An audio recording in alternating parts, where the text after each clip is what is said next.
Sobat Milenial, kalian sedang menyaksikan program Talk News by IDN Times bersama saya Larasati Putri. Selama 30 menit ke depan kami akan menyajikan rangkuman Talk News sepanjang hari ini, Senin 26 September 2022. Informasi hari ini kita awali dari daerah Jawa Tengah. Pasca terjadi ledakan di kawasan asrama Brimob Sukoharjo pada Minggu 25 September malam, kini kondisi di lokasi kejadian terpantau sepi. Berdasarkan pantauan jurnalis IDN Times, lokasi ledakan di Kompleks Asrama Polisi Perumahan Grogol Indah Jalan Larasati, Desa Telukan Sukoharjo dipasang garis polisi. Sejumlah aparat kepolisian terlihat melakukan penjagaan di depan rumah korban Bribka Dirgantara Pradita. Pada lokasi kejadian tampak sejumlah kerusakan, di antaranya 2 buah mobil yang diduga terkena percikan ledakan, serta 1 mobil minus warna hitam dan 1 mobil berwarna putih yang diparkir di samping rumah. Kerusakan juga terjadi di bagian rumah korban. Terlihat tirai bambu yang berada di samping rumah rusak, juga plafon rumah yang jebol. Ledakan yang disebabkan oleh bubuk hitam bahan petasan tersebut terjadi di lahan kosong samping rumah. Dari pantauan di lokasi terlihat bekas lubang ledakan yang masih jelas. Sebelumnya, Kapolda Jawa Tengah, Irjen Pol Ahmad Lutfi mengatakan berdasarkan olah TKP yang dilakukan oleh tim Jibom, telah ditemukan bubuk hitam yang berasal dari paket yang diterima oleh korban sebelum meledak. Diketahui bahan petasan tersebut selama ini disimpan Bribka Dirgantara Pradipta selama 1 tahun lamanya. Masih terkait ledakan di Sukoharjo, Jawa Tengah. Dalam insiden tersebut disebutkan tidak ada unsur teror. Berikut kita simak informasi selengkapnya. Kapolda Jawa Tengah Irjen Pol Ahmad Lutfi menyebut tidak ada unsur teror pada insiden ledakan keras di Sukoharjo pada Minggu 25 September sekitar pukul 18.30 waktu Indonesia Barat. Ledakan berasal dari sebuah paket kardus berwarna coklat yang berisi bahan pembuat petasan. Ledakan di wilayah kita di daerah Sukoharjo tidak ada unsur teror, hanya kelalaian anggota yang menyebabkan bahan itu meledak. Kita belum bisa memastikan lalai karena korban dalam hal ini anggota masih dalam kondisi sakit di rumah sakit. Nanti kalau sudah sadar kita periksa, tetapi anggota yang lain sudah kita pemeriksaan, benar bahwa pada saat itu di daerah Juruk dilakukan operasi COD pengiriman bahan bubuk hitam. Paket tersebut dikirimkan dari Indramayu, Jawa Barat yang ditujukan ke Klaten, Jawa Tengah. Berdasarkan olah TKP yang dilakukan oleh Jibom Polda Jateng, ditemukan serbuk hitam sebanyak 2 kantong plastik sekitar 2 ons dan sumbu. Sementara itu, pengirim paket dari Indramayu dan penerima yakni Saudara A dari Klaten telah diamankan oleh kepolisian. Akibat ledakan tersebut, seorang polisi Bribka Dirgantara Pradipta yang bertugas di Polresta Surakarta mengalami luka-luka dan telah dilarikan ke RS Muwardi Solo. Kita beralih ke Papua, Sobat Milenial. Meski sempat absen pada panggilan sebelumnya, Komisi Pemberantasan Korupsi atau KPK kembali memanggil Gubernur Papua Lukas NMB untuk diperiksa pada hari ini. Kabak Pemberitaan KPK Ali Fikri mengatakan pihak KPK telah mengirimkan surat panggilan kepada Lukas yang telah ditetapkan sebagai tersangka. Adapun Lukas telah dipanggil KPK sebagai saksi pada Senin 12 September lalu. Namun dirinya tak memenuhi panggilan tersebut. KPK memastikan dalam proses penyidikan terhadap Lukas NMB dilakukan sesuai koridor dan prosedur hukum, yakni dengan menjunjung asas praduga tak bersalah dan juga hak asasi manusia. Ali menyebut ketidakhadiran Lukas pada pemanggilan sebelumnya dikarenakan alasan kesehatan yang harus disertai dokumen resmi dari tenaga medis agar KPK dapat menganalisis lebih lanjut. KPK juga menyebut telah memiliki tenaga medis khusus untuk memeriksa saksi atau tersangka yang dipanggil oleh KPK. Sementara itu, Stefanus Roy Reni selaku pengacara Lukas NMB menyatakan kliennya tidak memungkinkan menghadiri panggilan pada hari ini dengan alasan yang sama, yakni kesehatan. Sidang Komisi Kode Etik Polri dengan terduga pelanggar mantan Kasubnit 1 Unit 1 Satreskrim Polres Metro Jakarta Selatan, Ibda Arsyad Daifa Gunawan, kembali digelar pada hari ini. Sidang yang sempat berlangsung pada Kamis 15 September lalu belum selesai lantaran saksi kunci, yakni mantan Wakadaen B. Biro Paminal Divpropam Polri, AKBP Arif Rahman Arifin tak hadir dengan alasan sakit. Selain saksi kunci dalam sidang etik Ibda Arsyad, AKBP Arif Rahman juga diketahui menjadi saksi kunci sidang etik Brigjen Hendra Kurniawan. Kadif Humas Polri, Irjen Pol Deni Prasetyo menambahkan, AKBP Arif baru saja selesai menjalani operasi penyakit yang ia derita. Sidang KKEP Ibda Arsyad pada hari ini dipimpin langsung oleh Kombes Pol Rahmat Pamuji, Kombes Pol Satius Ginting selaku Wakil Ketua, dan juga Kombes Pol Pitra Ratulangi selaku anggota KKEP. Bentuk pelanggaran yang dilakukan Ibda Arsyad adalah ketidakprofesionalan dalam menjalani tugas. Kita beralih ke informasi selanjutnya. Kepala Sekretariat Presiden Heru Budi Hartono yang merupakan salah satu calon pejabat Gubernur DKI Jakarta menyampaikan bahwa dirinya saat ini masih menjalankan tugas seperti biasa. Bahkan ia menyebut hari esok penuh misteri. Kasatpres Heru Budi Hartono yang sekaligus kandidat calon pejabat Gubernur DKI Jakarta, di mana nantinya akan menggantikan Anies Baswedan, menyebut bahwa semua kandidat mempunyai kesempatan yang sama. Ia juga menyebutkan bahwa dirinya masih bekerja seperti biasa, terlebih masih banyak agenda kunjungan kerja yang harus dijalani. Sedangkan keputusan akhir mengenai PJ Gubernur DKI Jakarta nantinya berada di tangan Jokowi setelah menerima nama-nama calon dari Menteri Dalam Negeri Tito Karnavian. Ia juga menyampaikan bahwa alam semesta akan memberikan yang terbaik untuk urusan tersebut. Siap atau tidak, Pak? Enggak lah, kandidat-kandidat yang ada kan mempunyai kesempatan yang sama, memiliki kemampuan, potensi yang baik, bahkan lebih baik gitu. Dan ada kalimat hari esok penuh misteri. Jadi kembalikan ke alam semesta, saya yakin alam semesta itu akan memberikan yang terbaik. Tapi kalau misalnya terpilih begitu, Pak, apakah ada persiapan sendiri atau seperti apa, Pak? Ya sampai hari ini masih biasa-biasa aja. Bahkan minggu depan penuh dengan kunjungan kerja, masih menjalankan tugas Senpres. Setelah diresmikan itu nama Bapak resmi di DPR, Pak, ya. Nah itu apakah sudah ada ngobrol dengan Pak Jokowi gitu? Pak Presiden dengan saya hampir tiap hari ketemu, bahkan minggu lalu kunker saya dampingin, biasa-biasa aja. Ada obrolan soal itu? Nggak ada, ngobrolin ya tugas Kepala Staf Presiden. Pesan-pesan juga dari beliau gitu ke Nggak Bapak? ada. Bahkan ngobrol hal itu juga enggak. Oh, dari DPRD sendiri, Pak, yang Iya. Wakil Presiden Indonesia Ma'ruf Amin bersama Ibu Wuri Ma'ruf Amin tiba di Tokyo, Jepang pada Minggu malam waktu setempat. Dalam kedatangannya, Ma'ruf Amin diagendakan menghadiri pemakaman mantan Perdana Menteri Jepang, Shinzo Abe. Tiba di Bandara Internasional Haneda, Tokyo, Jepang pada Minggu malam waktu setempat. Ma'ruf Amin beserta Ibu Wuri Ma'ruf Amin disambut langsung oleh Duta Besar Indonesia dan Federasi Mikronesia, Hari Ahmad, beserta jajarannya. Kedatangan Ma'ruf Amin beserta rombongan guna menghadiri prosesi pemakaman kenegaraan mantan Perdana Menteri Jepang, Shinzo Abe pada Selasa esok hari. Sebelumnya, Ma'ruf Amin diagendakan melakukan courtesy call atau sambutan kenegaraan dengan Perdana Menteri Jepang Kishida Fumio di Istana Akasaka pada hari ini untuk membahas sejumlah isu strategis antar kedua negara. Usai menghadiri pemakaman, Ma'ruf Amin dijadwalkan menghadiri kegiatan greeting occasion dengan Perdana Menteri Jepang. Sobat Milenial, jangan kemana-mana, Top News akan kembali dengan informasi Presiden Joko Widodo yang memerintahkan Mahfud MD untuk melakukan reformasi hukum usai ditetapkannya Hakim Agung sebagai tersangka.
Terima kasih masih bersama Top News, Sobat Milenial.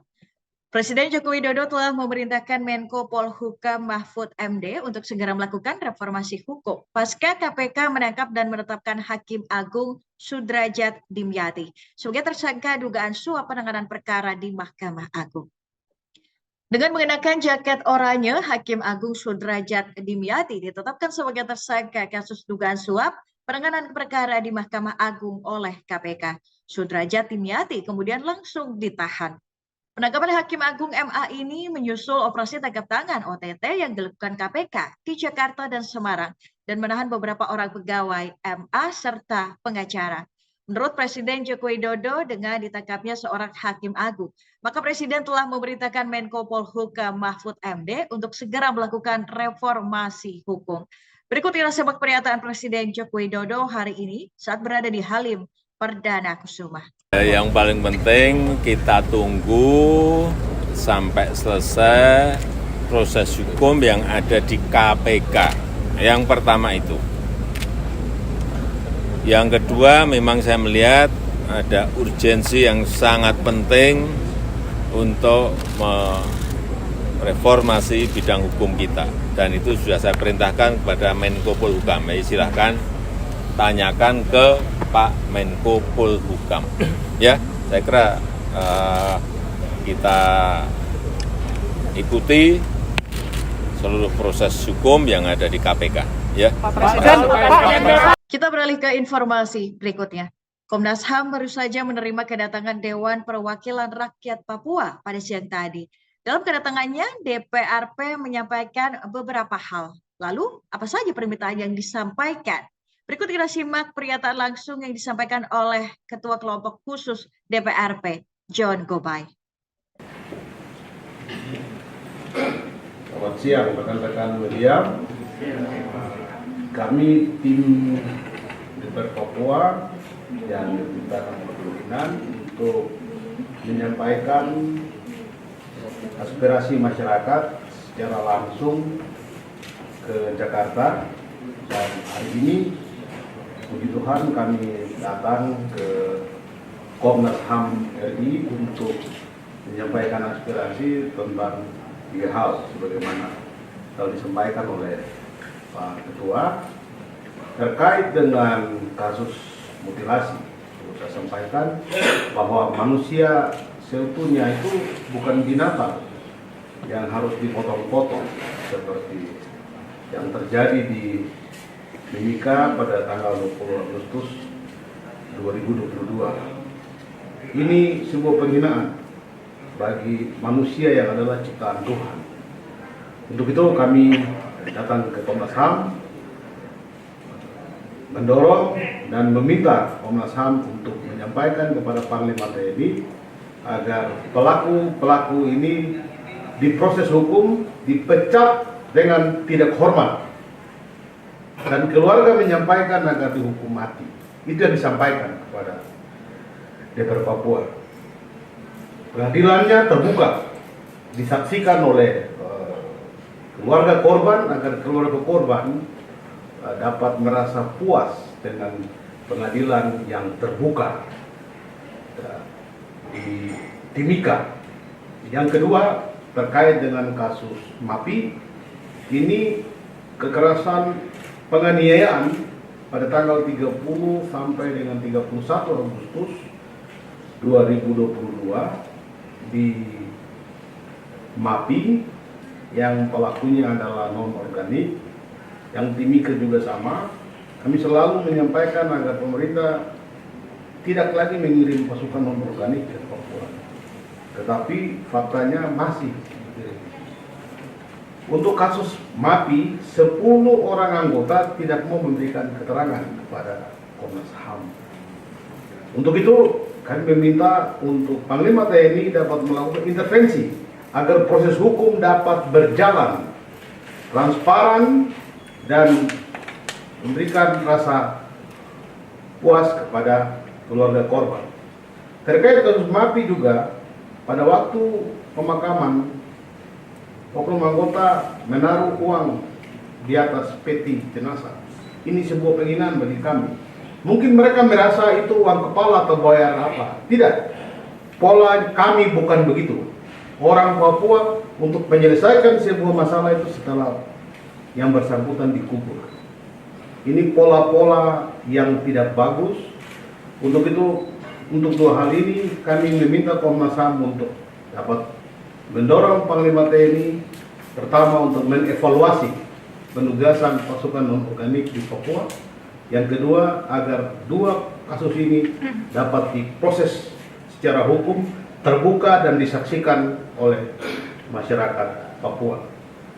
Untuk yang ketiga, terkait dengan terkait dengan aspirasi dari Koalisi Rakyat Papua, DPR Papua telah menerima aspirasi itu pada tanggal 20 September di Jayapura. Kami datang ke Komnas HAM terkait dengan proses hukum terhadap Gubernur Papua Lukas NMB. Kami menyampaikan aspirasi yang disampaikan oleh masyarakat terkait dengan kesehatan beliau yang masih memerlukan pengobatan. Untuk itu, demi kemanusiaan, kami meminta agar pihak KPK mempertimbangkan kondisi kesehatan dengan memperlakukan secara manusiawi, tidak mengambil langkah-langkah yang kemudian dapat kami duga dapat menimbulkan konflik. Kita mau menyelesaikan masalah, tetapi jangan kemudian menimbulkan persoalan baru. Kami orang Papua ingin damai, ingin tenang, ingin nyaman tinggal di atas negeri kami. Kami juga menyampaikan terkait dengan beberapa statement-statement yang menyampaikan seakan-akan dana otsus kita korupsi. Tidak. Dana itu kami gunakan. Kami DPR Papua yang biasanya mengesahkan. Kami yang menyusun perdasus penggunaannya. Penggunaannya telah kami gunakan sesuai dengan amanat Undang-Undang Otsus. Kami telah membuat perdasus nomor 25 tahun 2013. Dibagi sesuai dengan program yang juga dirasakan oleh masyarakat. Jadi adalah keliru kalau kita disebut melakukan penyimpangan yang luar biasa seperti yang disampaikan oleh oknum tertentu di Jakarta. Saya lihat ini sebuah upaya-upaya sadar yang mungkin ingin membentuk opini seakan-akan kami orang Papua tidak mampu membangun tanah Papua. Bapak Ibu bisa lihat perubahan yang terjadi 30 tahun yang lalu dengan hari ini tentu berbeda. Banyak perubahan sudah terjadi, baik fit dengan fisik ya. Jadi kalau itu dilahap habis, dari mana dulu kita bangun pembangunan di Papua? Sobat Milenial, jangan kemana-mana, Top News akan kembali dengan informasi Rifat Sungkar yang memimpin hari pertama Asia Pacific Rally Championship Asia Cup seri 4.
Perali Rifat Sungkar menempati posisi pertama di leg pertama pada Asia Pacific Rally Championship Asia Cup Seri 4 Danau Toba.